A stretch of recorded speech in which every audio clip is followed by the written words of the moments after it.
Online मुलीवरील लैंगिक अत्याचार करणाऱ्या सावत्र बापात जिल्हा सत्र न्यायालयानं 20 वर्ष सक्त कारावासाची शिक्षा सुनावली. दत्तात्रय बंडू गोरे, वयवर्ष 53, राहणार कात्यायनी करवीर असं दोषीचं नाव आहे. 2013 ते 27 जुलै 2019 या कालावधीत आरोपीने पीडितेच्या अज्ञानाचा आणि असहायतेचा गैरफायदा घेत वारंवार अत्याचार केले. तसेच आईला ठार मारण्याच्या धमक्या देत हा प्रकार सुरू ठेवला होता. पीडितेने 2019 मध्ये राधानगरी पोलीस ठाण्यात तक्रार दाखल केली होती. प्रमुख सत्र न्यायाधीश कविता अग्रवाल यांच्या न्यायालयात या प्रकरणाची सुनावणी झाली. सहाय्यक सहकारी वकील प्रतिभा जयकर जाधव यांनी 14 साक्षीदार तपासून प्रभावी युक्तिवाद केला.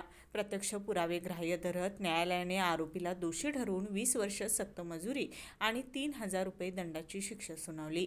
या प्रकरणाच्या तपासात पोलीस उपनिरीक्षक A.S. लोखंडे, पैरवी अधिकारी विक्रम पाटील आणि तत्कालीन सहाय्यक पोलीस निरीक्षक सरिता लायकर यांनी महत्त्वाची भूमिका बजावली. कोल्हापूरहून विजय बकरे.